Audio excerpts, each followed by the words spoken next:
Hey Algebra 1, so we are moving on to 2.1, solving one-step inequalities, and we're just going to jump right in. Our essential question that you should be able to answer by the end of this video is how can you use properties to justify solutions to inequalities that involve adding, subtracting, multiplying, and dividing.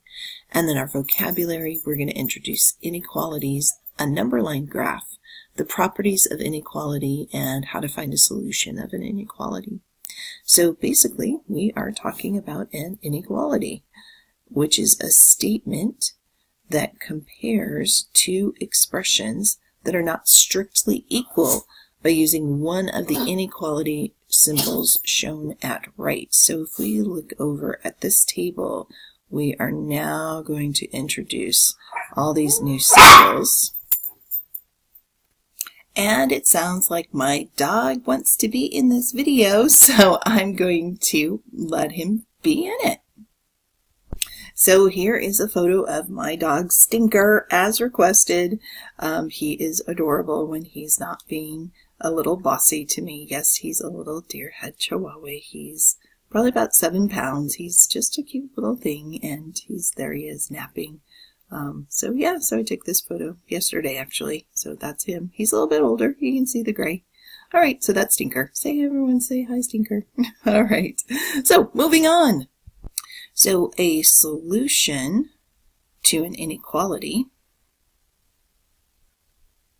or of an inequality is any variable that makes that inequality true. So we're going to look at some examples here.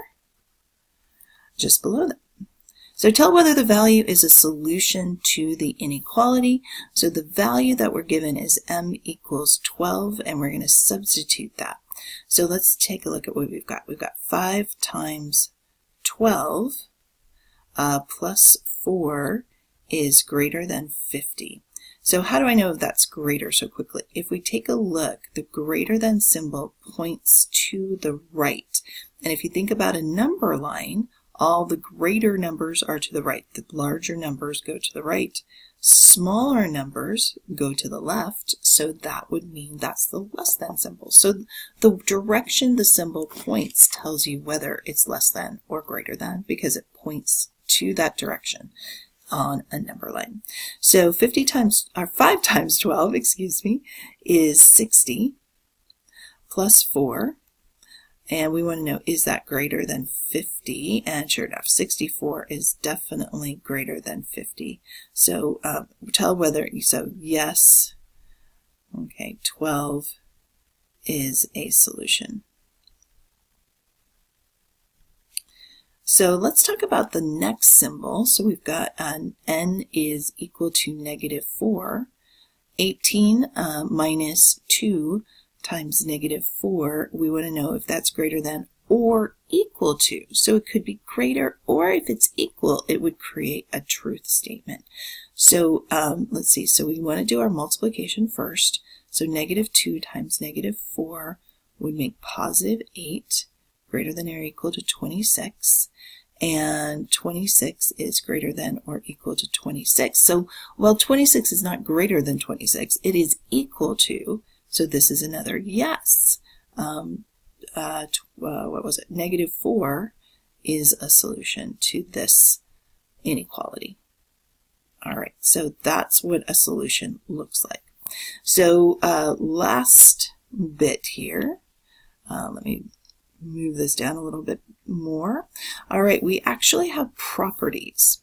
Okay, so the properties for addition or subtraction are exactly the same as they are for equality. So the properties of inequality for our addition and subtraction rules are the same.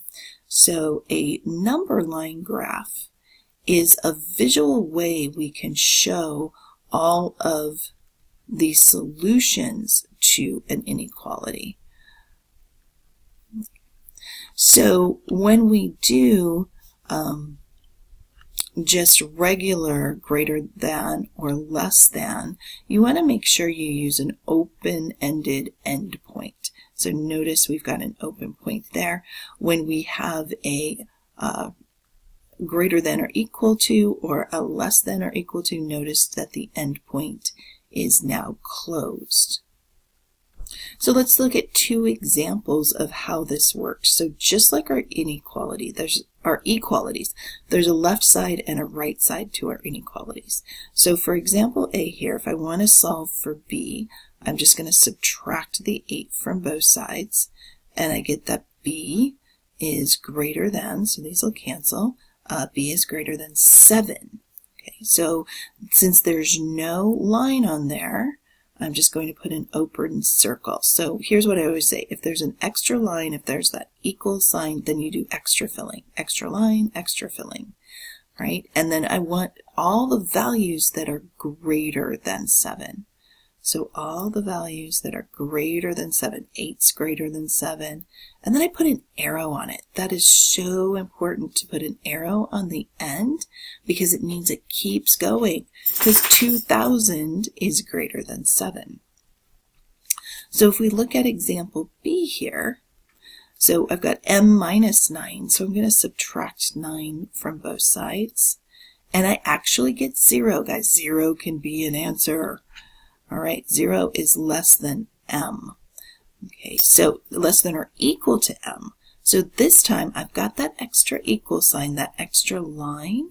So that means extra filling. Fill it in, make it a closed circle. Okay, now here's where you want to be careful. A lot of students will make this, because it's a less than sign, so they'll make it less than. But this is switched around. So what you want to make sure you do is either switch this around and also reverse your inequality, or just think of 0 has to stay less than m. 0 stays less than all of my solutions. So watch out. Be very, very, very careful when your variable is on the right side of your inequality. You got to remember that that's actually going to be the opposite of what it looks like. Okay, so that is what my final answer is going to look like. Make sure, okay. Now make sure you make those lines long, strong, make sure I can see them. A lot of students lose points because they're not clear with their number line graphs. All right, 2 more videos for this lesson, and I'll see you back in a moment.